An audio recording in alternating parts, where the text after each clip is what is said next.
Hello and welcome back to the Skip Review Podcast, episode 254. As always, brought to you guys, powered by StatSoldier.com. Go check them out. We always have the graphics up here. I know Brett put some posts out for them. You see them on the Skip Review account every once in a while, too. I mean, great website. Go check them out for sure. Brett, how are we doing today? Dude, I'm awesome. Yankees are hot. I know we just talked about this. I just won the lacrosse high school team I coached. We just won the state title, so great weekend. Feeling great. I don't really have much to complain about. How about you? How's it going with you? I'm doing pretty well recently. Obviously had a rough golf round the other day, which was a little frustrating, but someone who is feeling really great right now has got to be Juan Soto right now, who's the best player on the planet right now in the last 2 weeks, and he's the best. No one's swinging the bat better than this guy right now. If you look right now, he has in the last 15 games for the Mets, he has 9 home runs in those, batting .382 with an OPS over 1.3. He has been absolutely killing it right now. If you even go back to the last 15 games, he has 1.4 F4. It's ridiculous. I mean, Juan Soto is on one of those tears right now where you just watch him every day. And I look at this guy whose contract ended up being like $805 million total is what he ended up getting from the Mets. I look at this guy every day and I say, I don't think that's an overpay. Like, if he's playing, when he's playing like this, how do you stop this guy? I mean, yesterday in the game, he had his third career grand slam, the first for the Mets in 2026, facing the guy making his MLB debut.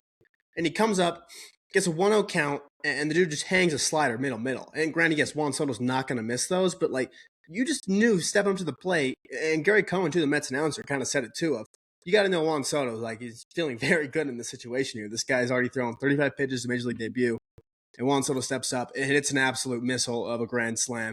Throws the bat, which was awesome, especially for get the Mets on the sweep too over the Marlins. But I mean, this guy is incredible right now. And even too, like we talked about, like the stolen bases last year. He almost went 40-40 last year out of nowhere, and the stolen bases were. We figured, especially with Antoine Richardson, the Mets first base coach, going over to the Atlanta Braves, and the league kind of catching on, he wasn't going to steal 30 anymore. But if you look to the last 15 games, he got 4 stolen bases right now, and there's only 8 people in all of baseball who have more than that over the last 15 games right now. So, I mean, this guy is ninth in stolen bases the last half month, and he leads the league in home runs. I mean, this is incredible right now what we're seeing from Juan Soto. Yeah, and like you look at the contract, you look at who's going to stop this guy. The Mets not only paid him for what he does on the field, they paid him for what he's doing off the field. And like when I say that, I mean that he does every. Sorry, I'm tongue tied there. That was really bad. He gets on base a lot. And Juan Soto's not turning 28 years old till the end of October this year.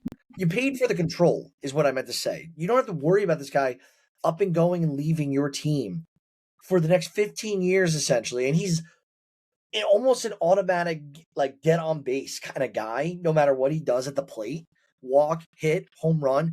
And he's electric out of the batter's box. We know what this was. That's why so many Yankee fans were pissed off when he left to go to New York. That's why so many San Diego fans were pissed when he went from San Diego to New York.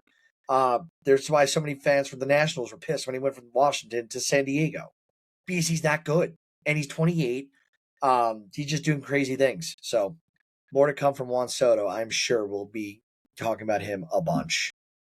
And a good transition here for a guy who was traded for Juan Soto in the original trade, CJ Abrams. He entered the year with a 104 career WRC plus. But we're seeing him like really break out. We saw a little bit last year. They had the whole gambling thing happen. Didn't really end the year great there. But we're seeing it now this year. In the season's first 2 months so far, he has a 160 WRC plus, and he's more than doubled his walk rate. His 6 ABS overturns, 6.7 ABS overturns versus expected this year leads baseball right now. He has a 100% challenge win rate, which is honestly incredible. I mean, I don't care if you challenge 2 pitches so far this year. That's honestly crazy. You can play 50, 60 games, 60 games in the season as a guy who's hit in the top lineup every single time. They're going to give you the green light, and you still have a 100% win rate on those challenges.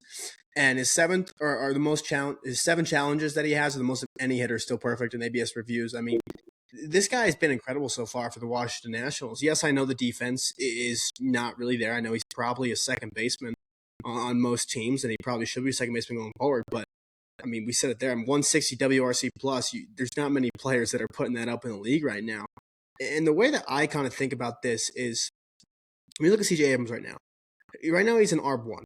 I know he's got ARB 2 and ARB 3 left, so he'll be free agent in 2029. But I think for the Washington Nationals, why you got to look to trade this guy at the trade deadline this year, because the Nationals aren't going to win anything in the next 3 years. If you look, yes, their minor league development has been huge this year since Paul Taboni has taken over as the president of baseball operations there in Washington. We've seen a surge in all these prospects. Some guys that were struggling early on a few years before, and now they're really picking it up now with Taboni under and his grab that he has in the minor leagues now. I think they're still a few years away. I don't think CJ Abrams is going to be on a winning Nationals team ever. Yes, I know there's a position right now, but I think you got to look to trade him right now. I mean, you're going to get a great return for him right now. I heard I don't even recall what podcast I was listening to, but I did hear people talking about imagine the Dodgers throw a feeler out to the Nationals. Like, what? It's a win-win, essentially, because the Dodgers could use some second base help. I know Kiki Hernandez just got put back on the team. He was activated from the IL. But Nationals need prospect depth right now. They need to build their depth at the farm system. And why would they not entertain a trade if the Dodgers are willing to move like 2 pitchers, maybe some other like cash or something like that for CJ Abrams? My heart sank though when I heard that, because I was like, I don't want CJ Abrams to go to the Dodgers. But yeah, the more I look at that, the more realistic it could become. I think CJ Abrams could fill out a great role in a lot of lineups, honestly, that are contending this year. I don't know. I think he's going to get traded as well. I mean, even too, if you just look at like what the Nationals have this year, like their pending free agents are Trevor Williams, Foster Griffin, Miles Michaelis, and Zach Littell. I mean, I don't think anyone would even take Zach Littell or Miles Michaelis for free right now with how bad they are.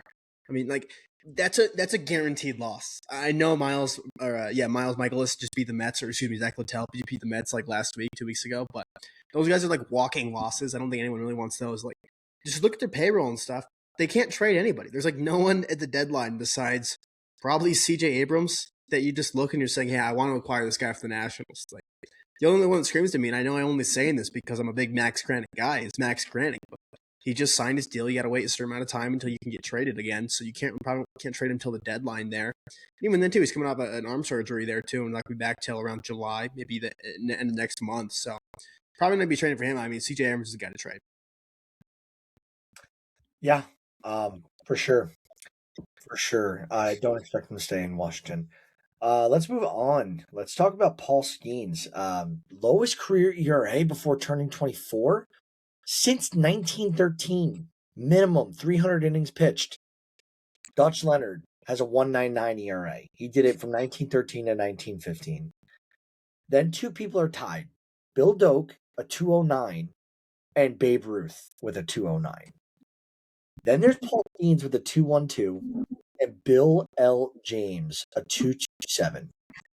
3 of these guys I've never heard of before, and they all pitched between 1913 and 1915. Literally, Dutch Leonard, Bill Doak, and Bill James all pitched between the years 1913 and 1915 when they accomplished this. Babe Ruth between 1914 and 1918. And Paul effing Skenes at 2024 and through 2026. Almost 110 years from all 4 of those people, and then Paul Skenes.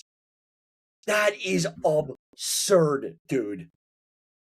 Babe Ruth is the closest player in age to do this to Paul Skenes. I mean, like, what? I said it, I believe it was last episode, the episode before. I'm like, if you're doing something that happened, whatever, around that 180 to 120 years ago range, and you can't even name the guys, like you can't even, you look at the names and you're like, that just sounds like a made up name. It sounds like a creative player and it'll be the show. That's how you know it's a crazy stat in the first place.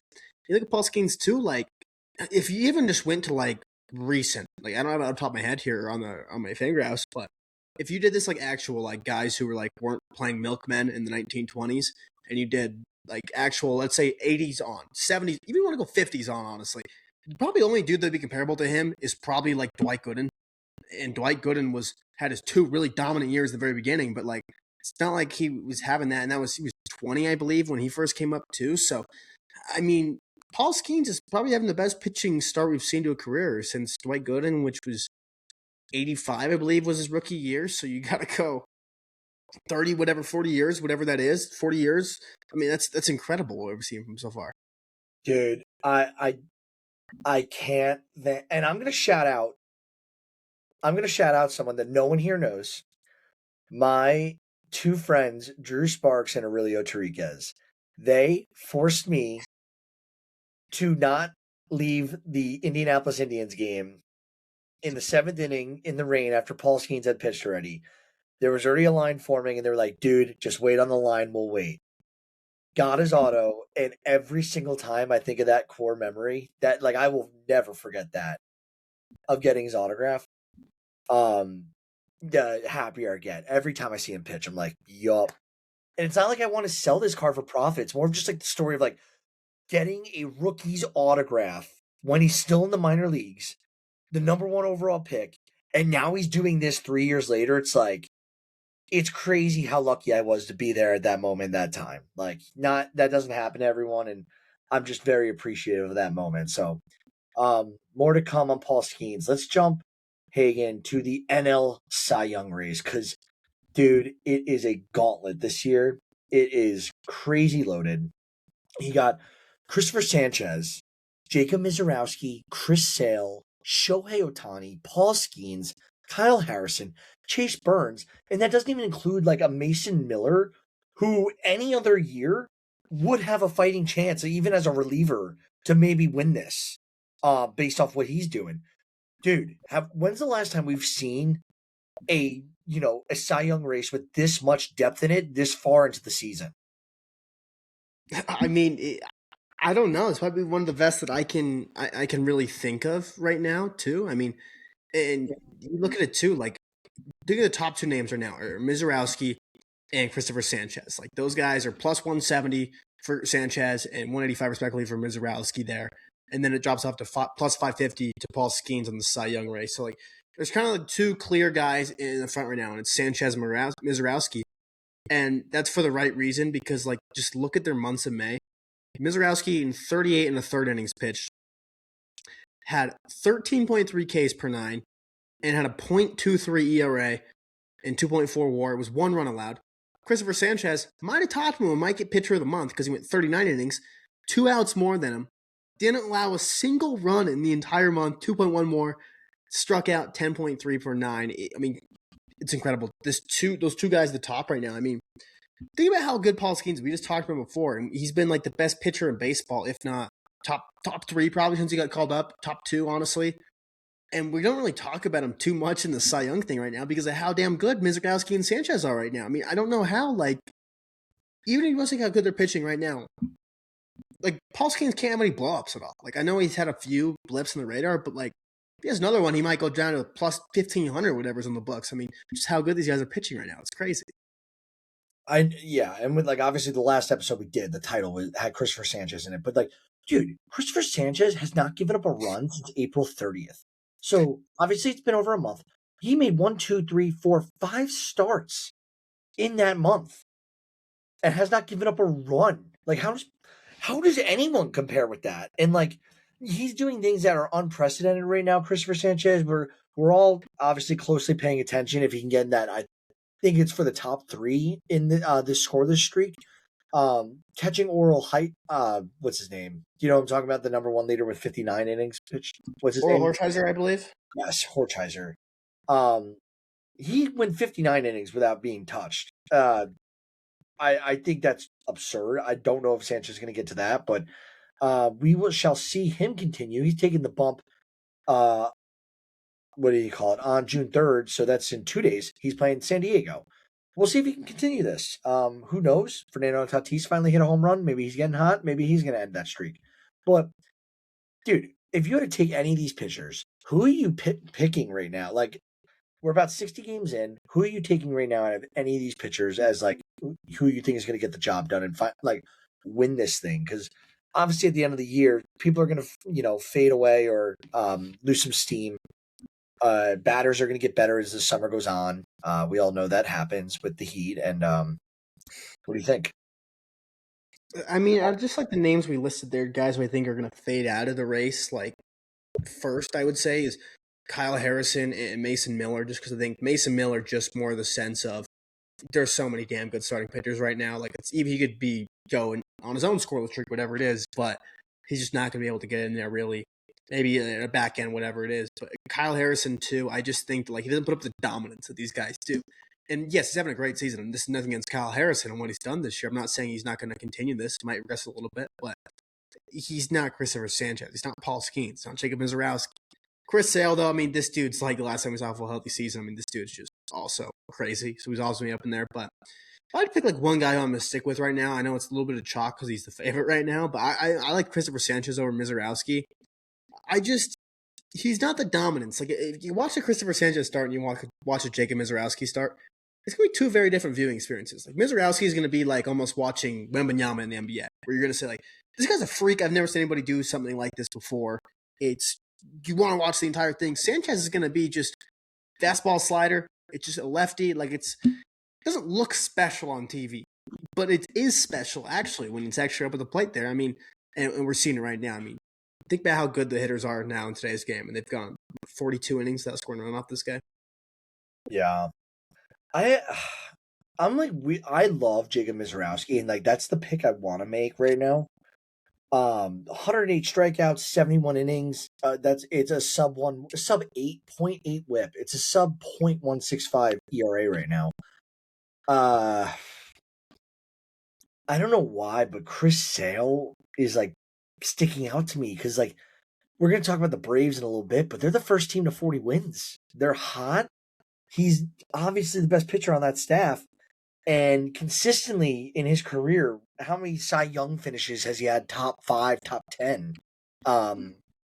With the way his team's performing overall, I think it's gonna be really hard to not justify Chris Sale, especially if he finishes like.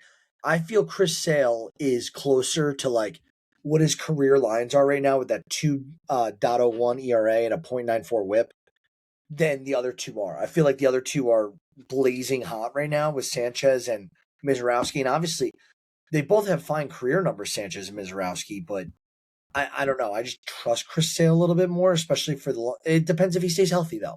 It totally depends if he stays healthy. And I wanted to bring this up, just talk about Chris Sale's longevity. When he's like, how many top 10, top 5 second finishes has he had in his career? If you go from 2012 to 2018, he didn't finish lower than 6th in Cy Young Award voting. The last 4 years, 2015 to 2018, he got MVP votes every single one of those years. And then the injuries turned on. And he had like 3 or 4 seasons right there where he didn't play baseball that much and wasn't on the mound enough to get votes. And then he has his first healthy season and he wins the Cy Young. And then last year, he only pitched 125 innings because he got hurt again. 2.58 ERA. I mean, this year, 2.01. I mean, this guy is like, I don't think you think of Chris Sale as, this guy's a Hall of Famer. Like, I guess he's a Hall of Famer, and like the biggest question is what hat's he going to wear? But like, this guy, before I really started watching baseball truly, was pitching as a top 5 Cy Young candidate in his league every single year. It's incredible what this guy's able to do. He's 38 years old right now, 37 maybe, and he's still just the same old Chris Sale who's just dominant. Yeah. Exactly. Let's move on though. Let's start talking about the divisional roundup. Let's jump to that segment. So, I'll start with the American League East. Yankees, dude. Yankees are killing it right now. They just had a 13-run inning. Did you get to check in for any of that the other day? Versus the A's? No, I unfortunately didn't able to see it. It was on for a while, so even people got multiple notifications about it, like, hey, tune into this game.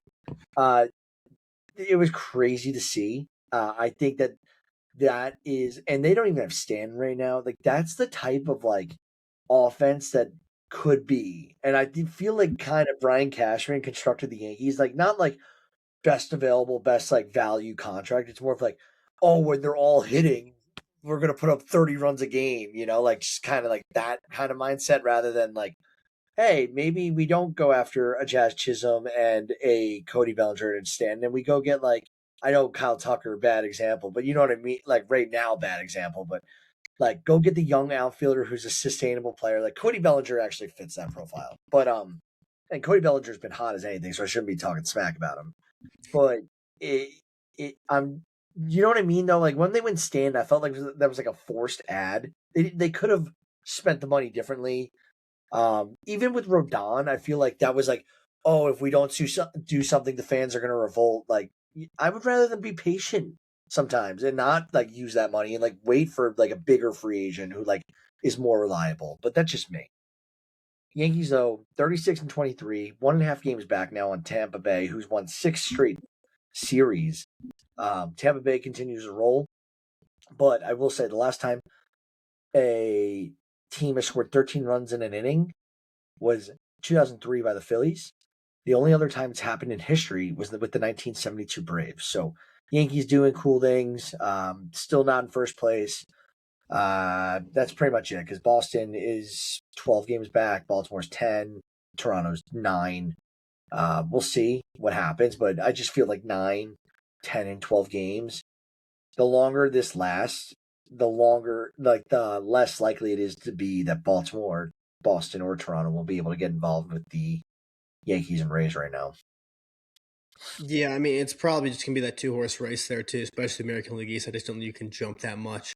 I just don't think the Yankees are going to collapse. I know they've had their stretches where they play good baseball, but the Yankees aren't going to collapse, man. If it was the other team across New York, it would be, all right, it's in play. It's in play because we've seen it happen multiple, countless times. You've seen it more than I have in my life with the Mets collapsing. The Yankees don't do that. The Yankees don't. They just know what they're doing. I'm not gonna try to jinx the Yankees by any means here, but I just know the Yankees are not gonna they're not gonna squander a 10-game division lead in June. That's just not gonna happen. Well, in Tampa Bay, I have less faith in, but that's just because their roster is what it is. Like, it's obviously talented. They got Junior Caminero, they got Jonathan Aranda doing cool things. Shane McClanahan's doing his thing. I just don't think they have the firepower of the Yankees. The Yankees are gonna like if Austin Wells gets on track, if Giancarlo Stanton comes back and is able to be productive. Garrett Cole obviously is answering the call, looks fantastic back from Tommy John, and the Yankees have like more reinforcements coming, and you know they're gonna do something at the deadline. So more to come from the AL East. Let's jump to the American League Central. I want to talk about something cool. The White Sox have their first winning month since 2023. So almost 3 years since they've won more games than they've lost in a month. Still in second place, 1 game back on Cleveland. The bad news is Munetaka Murakami's out for 4 to 6 weeks with a hamstring strain. So they have a 5.5 game lead on the next team, which would be the Twins. Royals are 11 games back. The Detroit Tigers, I think, are dead. They're 11.5 games back. They've been miserable since Scooball went down. It's only leading me to think more and more Scooball is gone. He is not staying in Detroit past the deadline. What do you think about the Central? Any noteworthy takes? I mean, two just quick things here. I think it's crazy how quick of like the American League Central we talked about. How all the teams are pretty mid, and there's like it's always close. In this division, we run late. It felt like that was like 2 weeks ago we were talking about it, and like I feel like the Royals still had a good chance to win the division a few weeks ago. Matter of just standing wise, not how they were playing, whatever it means. But then you look at it now, and it feels like the Royals and Tigers are already like, yeah, you might be out of this division. You just got, but it's hard with the wild cards too. But then like on the White Sox now, I mean, this is awesome because like the White Sox are a fun baseball team right now. And they can even be like soft buyers. They're not going to be big buyers at the deadline, obviously, because I think it's early in their window. Because why would you buy if you're not a team that can win a championship? Like they just can't win one right now. But you go out there, you can like soft buy some pieces if you need to. Maybe you can sell out a couple pieces if you need to as well, just to kind of get your needs right. But I mean, this is a very fun team. I mean, this is the most fun Chicago baseball has been since that COVID year when they had Luis Robert Jr. coming up there, when they had Tim Anderson, prime Tim Anderson when he was a fun pitcher, when they had MVP Jose Abreu. Like, this is the best White Sox have been since then. It's awesome.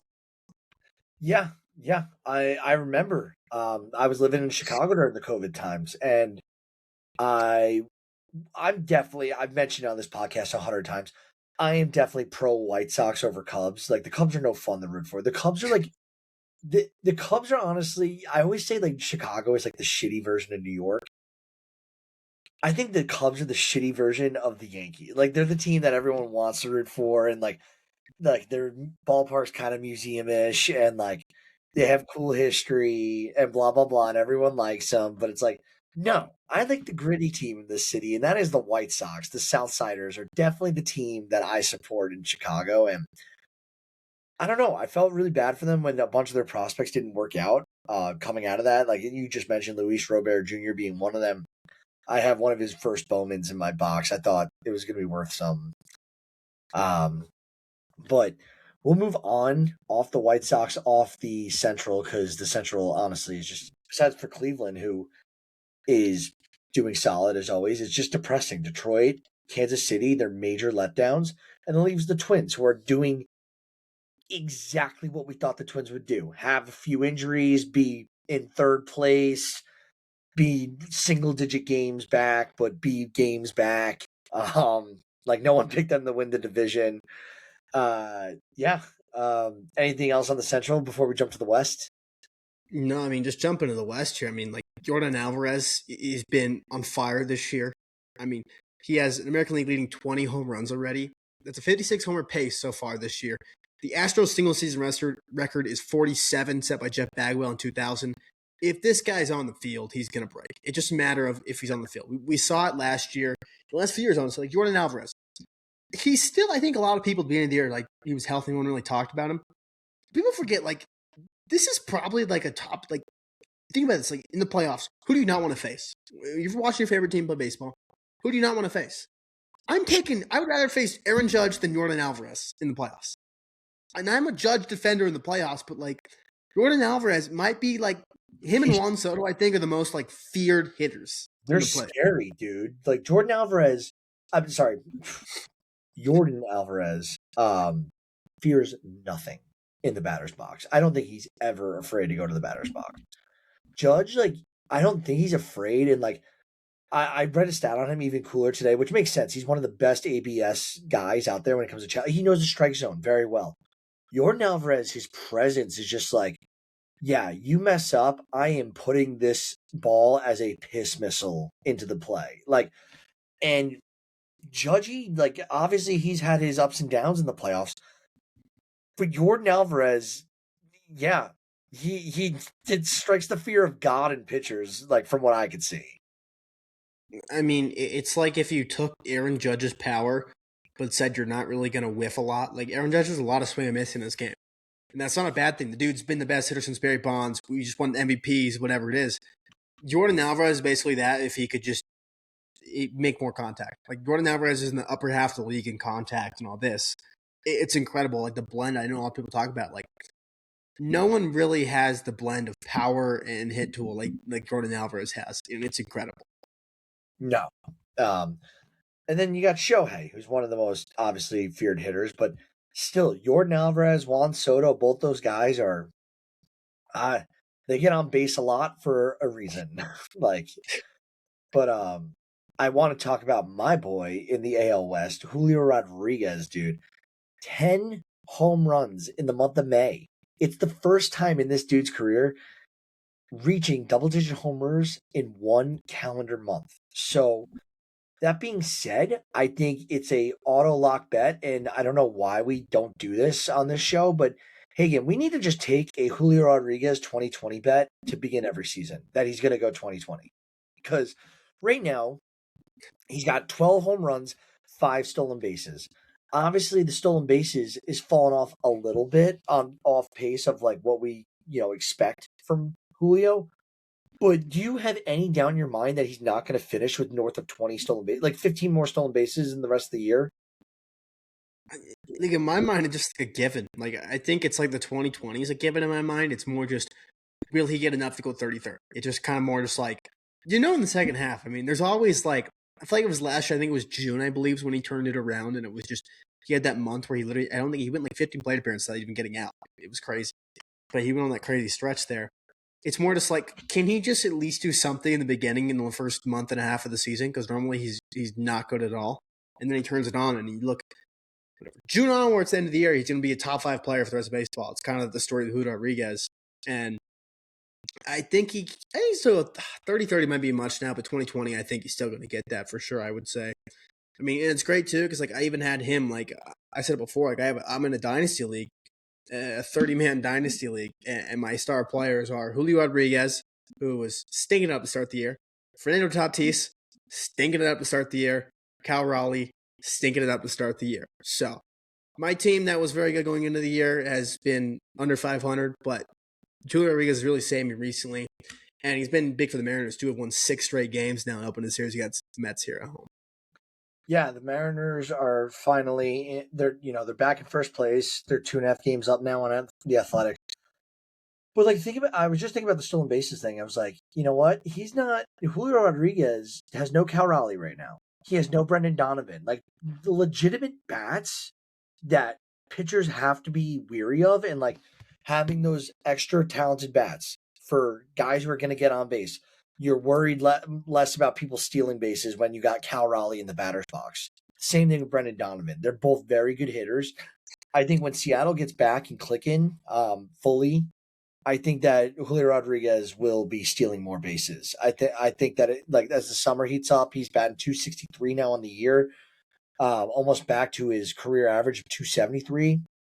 Like he's gonna go off at one point and be like, we're gonna look at 1-2 week period where he's like batting 415 with 4 home runs and like 5 stolen bases and 11 walks or some shit like that. And it's going to be awesome because Julio is one of the premier players in this league right now. He might be one of the most under discussed superstars because of the era we're in right now is the Ohtani Judge era. It's just that's it. That is what it is.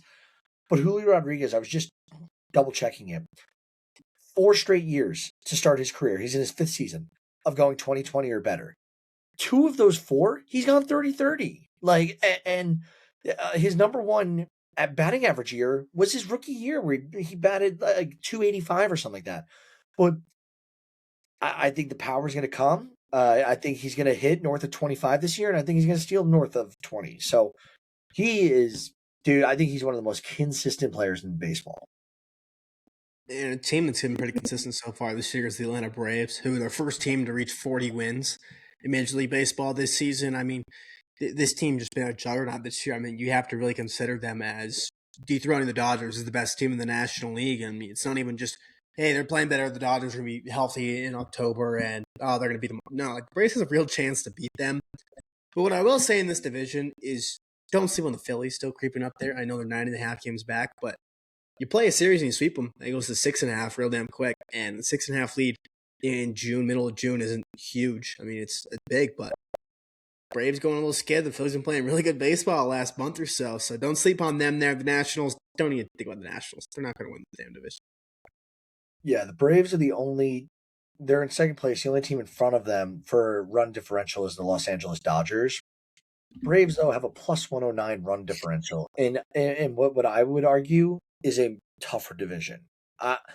We're going to talk about the Giants in a little bit and how bad they are, but like the Rockies, the Giants, and then Padres obviously are good, and then the Diamondbacks, who are like, we talked about them last episode. They're a roller coaster ride. It really depends who's hitting on that team at what point and how the pitching is holding up in Arizona. But the National League East, Phillies, Braves, Mets, Marlins are not a bad team, and the Nationals are one of the highest scoring teams that I think they've scored. I'm pulling this up.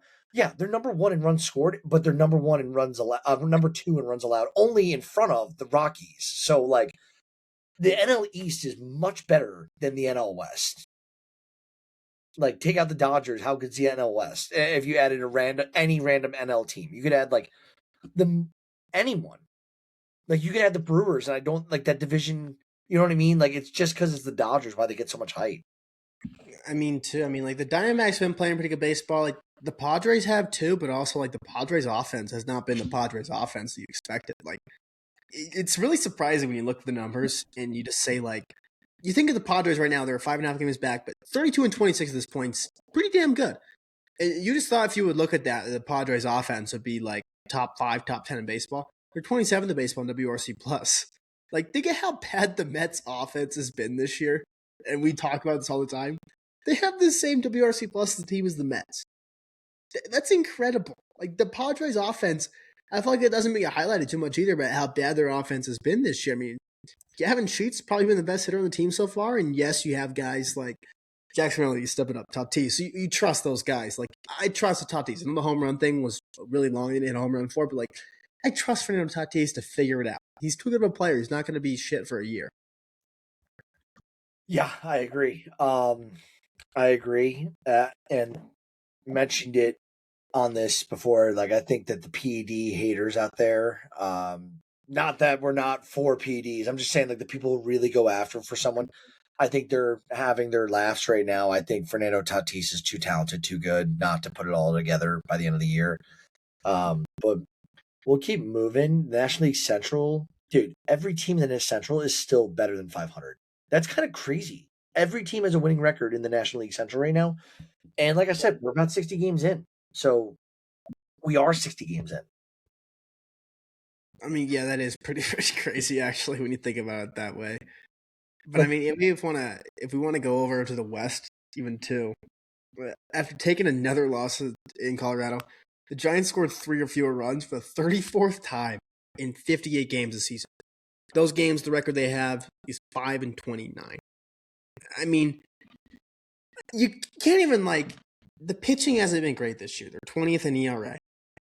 If you score 3 or less runs a game almost every single night you go out there, and majority of nights you go out there, how do you expect to have a good team? I mean, you have to be able to do at that point you have to be the best defensive team. You have to be able to play small ball, move guys over well, do all that, but I don't really do that well or anything. I mean, yes, Arai's been great at second base for him defensively, and it's a huge thing no one really saw coming, but it's like this team just can't hit. Which is kind of wild because we all know about Rafael Devers and that dilemma. They went out and got Willie Adames. They went out and signed Matt Chapman. They went out and signed Jung-Hoo Lee. They also have Casey Schmidt, and they also went out and signed Luis Arraez, who's one of the best hitters. He's won the batting title how many times in the last 5 years? It's really surprising that this team can't hit, because I just named, besides Matt Chapman, who's probably the most he's obviously very good and he could hit, but you know what I mean? He's not known for the hitting. The glove is what he's known for. And he's had years where he's put all the hitting together, but I just don't look. He could be their 5th hitter. And it's Willie Adames batting 243, Devers 253, Chapman 232, Arraez 321, and then Casey Schmidt's batting almost 300, and Jung-Hoo Lee's batting 300. Heliot Ramos is a name that people are familiar with. He had a really hot streak last year, 2 years ago. He's batting 270 on the year. I don't get it. They have 6 quality hitters in that lineup. Is the rest of it that bad between? And I'm looking right now at their at bats on the app, but Drew Gilbert's got 114 at bats. Harrison Bader only 106. They obviously just moved off Patrick Bailey. Bryce Eldridge has only had 58 at bats, and he's batting 241, and he just got called up. They're very excited about him. I don't get it. Is this all pitching or it I mean, I don't really know. I mean, I just think when you watch them, they just bad baseball team. It's not a fun baseball team to watch. It's a bad baseball team. I'd call them mid at the beginning of the season. I didn't think they were going to be good at all. But I didn't think they were going to be this bad. I thought they would be closer to the 500 mark. At the end of the year, I thought they would be a little bit 5 games out of the postseason. Pretty mid, but they weren't going to ever be great or ever be awful. And I'm pretty sure I fought you on that. I was a Giants defender saying yeah, I believe in the Giants. It had nothing to do with their new manager. I just really thought, I was oh, they got a solid lineup and pitching, between Logan Webb and Robbie Ray. I thought they would be able to do this and maybe get in a wild card spot, but they're 15 games back. They're 23-36. I think they're going to be sellers at the deadline, and I think they're going to not rebuild, but reload. They need to they got a couple interesting prospects for sure, including I think Joshua Gonzalez is the number 1 international prospect, or he's top 5 for sure, and I think he's climbing on the overall prospect list. I don't have it in front of me. My Wi-Fi is acting weird, so I'm not going to a new tab right now. but they have some interesting prospects. We'll see how that works. But let's jump. We forgot to mention Harrison Bader's on the IL now due to plantar fasciitis. It's his second IL stint this year. But let's jump into the news and notes. Hagen, you want to start us off in the National League? Yeah, so a few injuries here in the Central. We got Elliot de la Cruz is going on the IL with a hamstring injury, which is brutal for the Reds to have kind of been fighting recently too. Kind of need to keep their winning going a little bit. And De La Cruz has been incredible this year, especially from the left side of the plate, who I was a big advocate of to just stop hitting because, or right side, he just was not hitting very well. And he's been great this year so far too. And another team in the division that's had a big injury for him is the Pittsburgh Pirates with shortstop Connor Griffin, going on the 10-day injured list with a strained right forearm. Ryan O'Hearn, strained right quad, was activated from the IL at least, so you're kind of getting him back at least. But it still sucks to see Connor Griffin as he was getting some momentum and kind of building things back up after a really slow start to the year there too. Moving over to the NL East, some injury there. Jansen Junk went on the 15-day IL with inflammation in his right shoulder. He was a late scratch to his start on Sunday, which kind of forced the Marlins to do a bullpen game last second, which ended up hurting him a little bit. And if you go over to the American League too, Luis Severino, he's getting on the 15-day IL with a right shoulder strain, which sucks for Oakland, especially the guy that you have invested a lot of money into. You need him to kind of lead that rotation for you. But another team in the division, Texas Rangers, they released Andrew McCutchen, who was playing DH for him this year. This one sucks to see because I know we all want to see Kutch in Pittsburgh, and obviously they don't have the space for him, I guess, going into it. But it sucks to see him. I figure another team's going to pick him up and give him a chance. Probably going to get a minor league deal or maybe sign with a team that has an opening right now, and maybe he can hit lefties for him if they have a need there. So hopefully he'll get signed there. I assume he would be. I don't expect this would be the end of Andrew McCutchen's career there, but you also never know. No, you never know, but I do expect this to be the beginning of the end. I thought the beginning of the end was actually happening a long time ago, but Twins, their right-handed starter Bailey Ober was put on the 15-day IL due to inflammation in his right elbow. That's no bueno. Tigers getting some reinforcements. They get Kerry Carpenter back from a sprained left AC joint. He was activated from the 10-day IL. By the way, did not know the AC joint injury really. Turns out it's a lot quicker of a return than what it sounds like. A sprained AC joint in the shoulder. It sounds like I had a kid pop it out in a game. He came back like within a week and a half. So I know these pro players, there's a little bit more invested in them, but I had a freshman in high school able to return in a week and a half. Come on, pros. Like, don't be wimps. Kidding, but seriously. Kenley Jensen, he hits the 15-day IL, pelvic inflammation. Not great because this is the Tigers again. Another guy hitting the IL, and I don't think there are two options to take the closer role. I think they're going to mess around with like Finnegan, Will Vest, maybe Tyler Holton a little bit. I don't love any of those options for consistent saves. Craig Kimbrell on Tampa Bay. Now he went to the 15-day IL with a strained right wrist. Boston, they sent Garrett Whitlock to the IL with right knee inflammation. This is retroactive back to May 25th. So that ends it for the news and notes. Hagen, let's jump to last licks. Before we talk about the CBA conversation, do you have anything you would like to address that maybe we missed since Thursday when we last recorded? No, I'm good. Word. Back to back, two episodes a week right now. I love it. CBA discussions. I feel like this is where I'll start with this one. We said this once, we said it twice. These are going to be ongoing for months, so I don't want to get too invested. This is what I've heard so far. The Players Association, they put together a proposal, sent it to the owners. The owners quickly responded with a return proposal. What I have read and heard, that is good news because it means that they're trying to be proactive on this. Because last time, I think it took like a few weeks, if not months, for the owners to get back to the Players Association on a proposal. The thing is, from what I've seen and read, again, that proposal included a salary cap. This would be historic for MLB to include a salary cap. And I saw this quickly today. I didn't want to look too much into the CBA just because I didn't want to do like 10 minutes on this, especially when we might not have a decision for months. I believe the MLBPA president or one of the higher ranking officials for the MLBPA was quoted saying like, our union will never falter, meaning like, I think they're going to fight that. Like they're going to be a hard stance on not going to a salary cap. I'll say this. I'd be more for the players winning in a lot of other conversations, like minimum wage, like set, like whatever, over a salary cap. I love the idea of not having a salary cap, and I truly do. I would like it to be like revised where like if you're going to go over, you're going to pay heavily, like whether it's draft picks, taxes, like, and like I don't think taxes is enough because these teams that have money, they don't care about paying a tax. They're like, F it, we're going to make more money if we win, and like that's kind of the mentality the Dodgers have taken. It's like, oh, we can spend the money because we're winning and people are buying stuff. So I'm torn between if I want to see like a revised payroll scale because I want to see the league more competitive, and we just have teams that are consistently between owners not trying to compete and the wrong ownership being put in like wrong owners that are not baseball people, like not trying to compete. They're simply here for a profit. I think that needs to end as well. Like I think we need to figure out how to make teams competitive, and I don't know if a salary cap is the solution, but if so, do you see what I'm saying? Like I like it hurts the competitiveness of the game by not having a salary cap, which I don't like.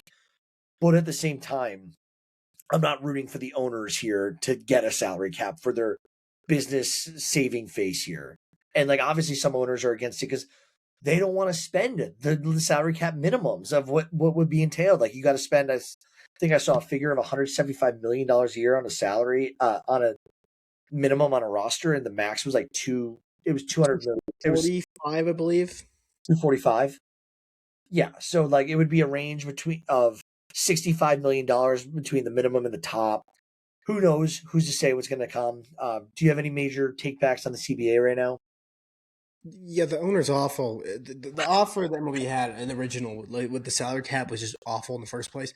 240 salary cap. What are we doing? Come on, that's bullshit. You got to go at least. You got to go like 280 if you're gonna do that. The floor 175. That like blew my expectations out of the water. Like you can lower that to 150 if you want to. Like it doesn't have to be that high. Like it seemed like the Marlins would have had to gain almost $100 million in payroll, which like that.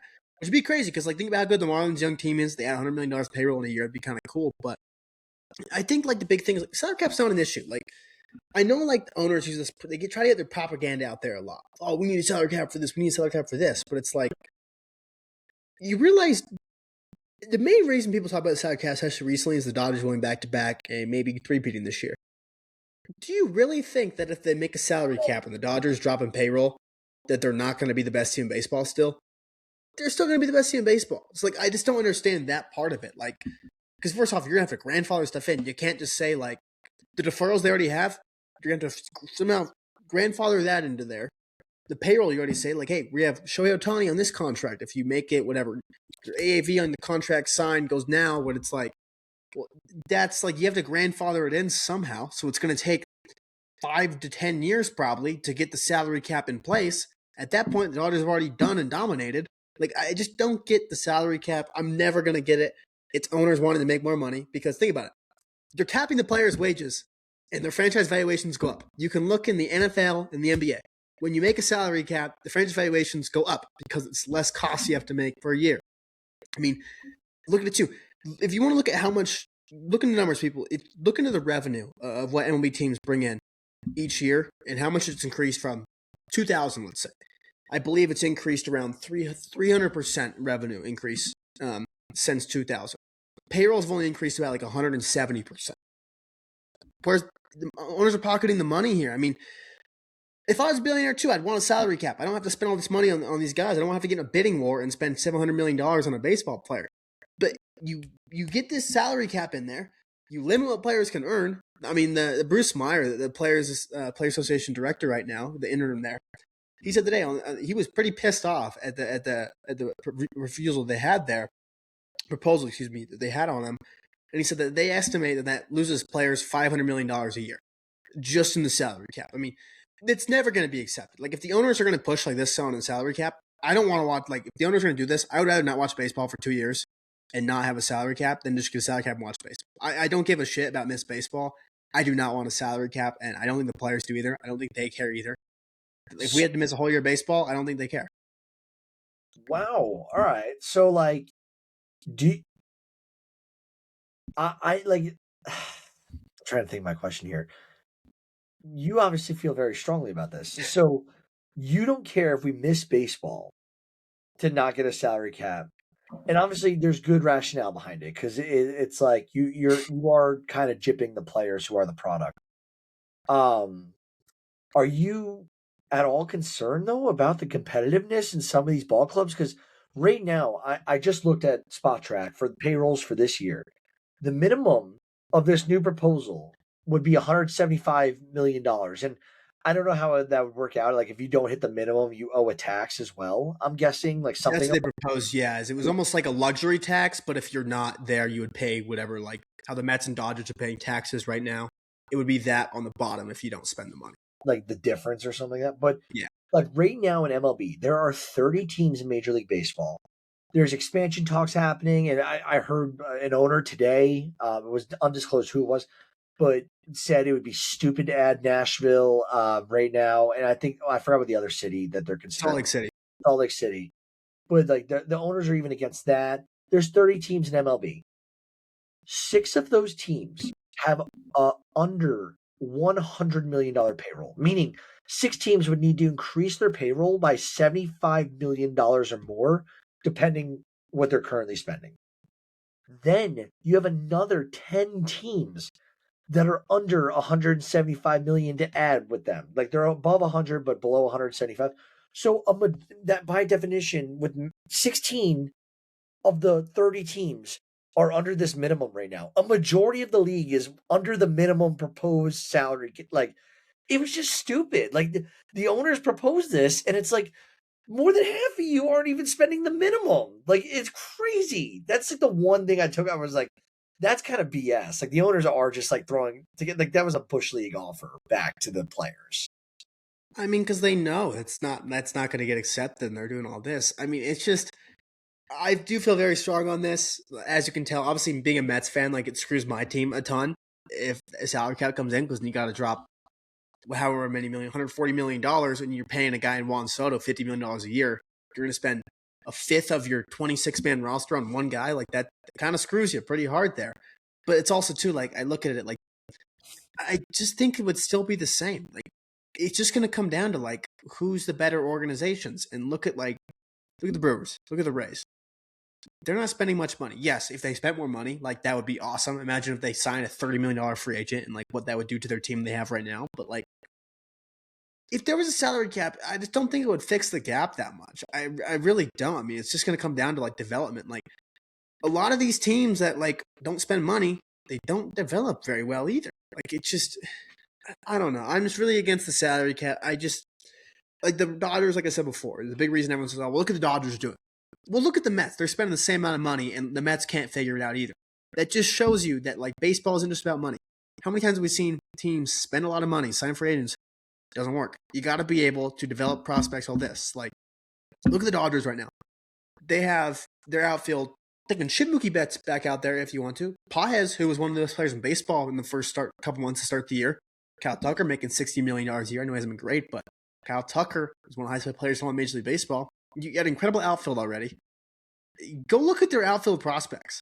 They have like 5 major, like James Tibbs is one of the best players in AAA right now. Like he could probably get called up for a lot of major league teams right now. He has nowhere to play. Don Rushing, he's been crushing the ball this year. He plays once every 4 or 5 days because they have Will Smith, the top 2 or 3 catcher in all of Major League Baseball. I mean, this team, you eliminate the Dodgers payroll and all this shit, they're still going to be the best team in baseball. Like people don't understand that. And I think a lot of people that say that point too aren't people who watch baseball and they don't really care. It's more just like they want to have an opinion on. You don't have to have an opinion on. Just if you don't watch baseball, don't have an opinion on. Exactly. And I think that's a great way to end the episode. We are now 55 minutes in. Thank you all for listening. Follow us on social media. Rate us 5 stars. Articles will be posted this week. I promised Dean I would start writing now that the lacrosse season's over. And that's pretty much it for right now. Skipper's View is coasting. We will be having Dean's Dad on for episode 275. That's going to be a fun episode. That's about now just over 20 episodes away. So in a couple weeks, maybe a few weeks, I should say. But Skipper View team, we are out. Bye.